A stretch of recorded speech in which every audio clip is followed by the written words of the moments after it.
All right, I'm back. We're going to try another video here. We're going to go over the syllabus. So without any further ado, let's hop over to my desktop here. You can see all my fun stuff going on here. Let's just clear this straight out so you can see my desktop. I am going to start. I emailed everybody the syllabus, and I have also sent out an email with instructions about getting on Zoom.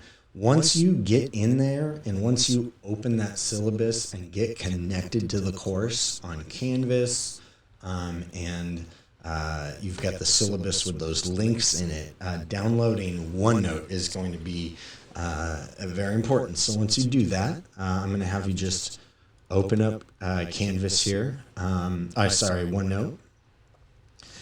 And you will be able to see that in this, mine's on the dark mode, but this should look kind of close to yours. Here's a bunch of notebooks that I have. And I don't see mine in there for our class. This one's from last spring. I'll go to add more notebooks and look here and here. Those are my two notebooks for this fall. So I'm going to open those in OneNote. It's taking a little minute here. And while that's opening, the syllabus, there should be a welcome tab right when you get in there explaining a little bit of what OneNote is and what you can do with it. And see that little welcome tab right here at the top. Then we're going to go down to syllabus, and right here on the first tab, you'll see all of our pertinent information right there. And you'll also see like, wow, this guy's really into colors. He likes things colorful. I do.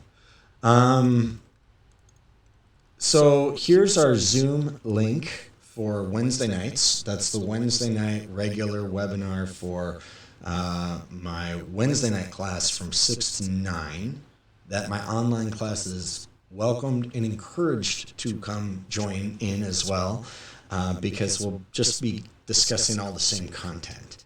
I'm going to put another link in here for my regular Zoom meeting ID, which is what I use when I have when we do like conference meetings or a quick Zoom video call or something like that. So there'll be two in there. This one that requires a password, which is History 108, is the one we're going to use on Wednesday nights. Let's zoom in a little bit so you can.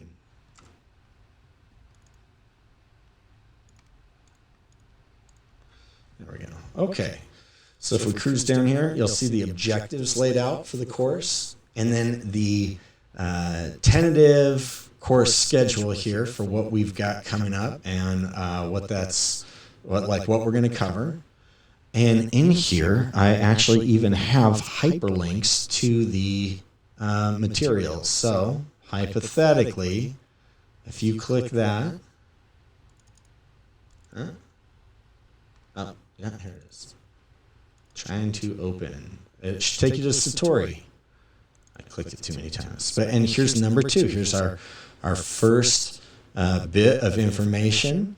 You'll see snapshots in there, interesting videos. I'm going to be going in here and doing a lot of cleanup because we use this for my courses. So you, as well as my previous students, can add to this. So it's not necessarily the cleanest and most professional looking, but it's very collaborative for us to do things together. So I'll probably go in here and start cleaning some stuff up a little bit. But if you wanted to add something, it's quite easy. I'll do a whole video on Satori. Back to our OneNote. We're not using a book. That is Satori, what I just showed you for the course materials here.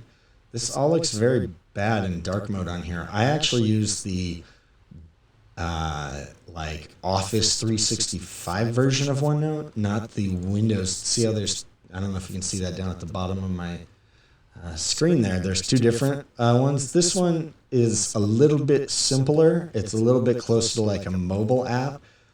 This one you can see looks a little bit more like Word. It's got a lot more options and things I can do to kind of control it. So I prefer this one, and the colors don't look as weird in there. But if we keep going down here, you'll see a group timeline project. I know what you're thinking. Group projects suck.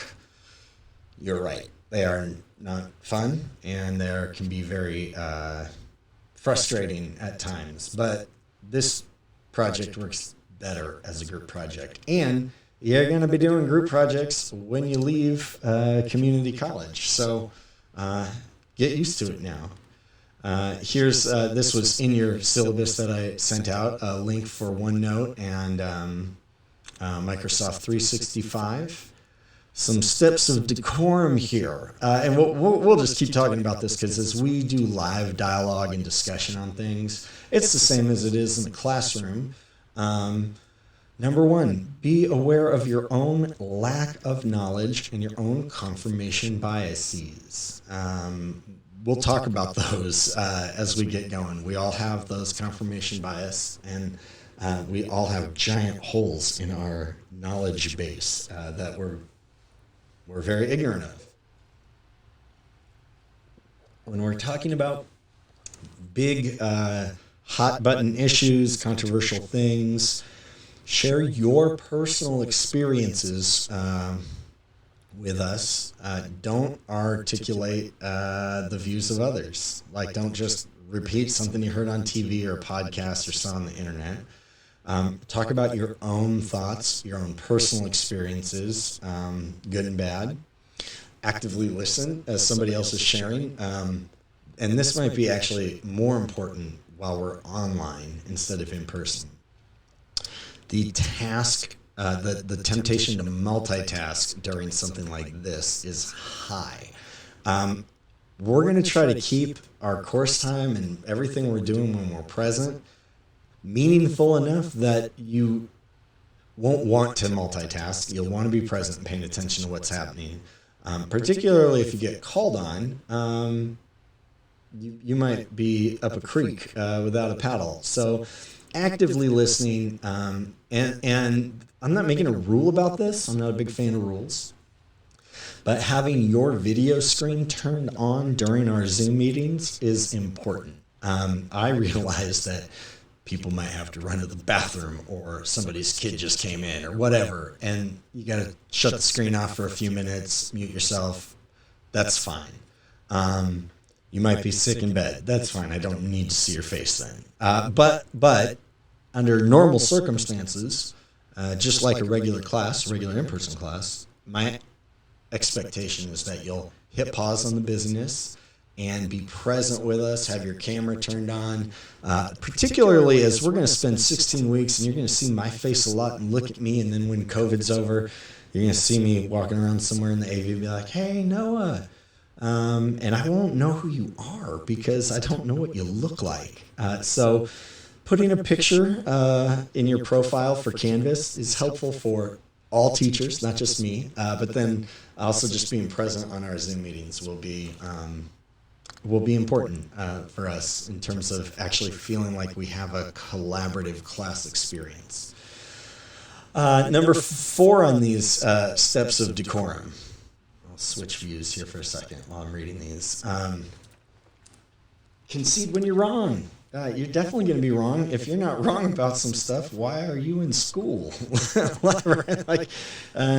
We're all going to be wrong on some things. And the way that it's easier to concede when we're wrong is when we, number 5, focus on facts, not about people or like these ideological goals we feel like we have to get to or have to defend somebody or whatever. If we're just focusing on facts and the facts don't add up, it's a lot easier for me to go, yeah, I'm wrong on that, than if I'm thinking not in terms of facts, but in terms of like teams and whose side I'm on and which camp I'm a part of and which political party. And I start thinking about all these things and go, okay, I have to toe this line or I'm not part of this group, or I'm a bad part of this group if I'm not defending this or arguing with somebody about that.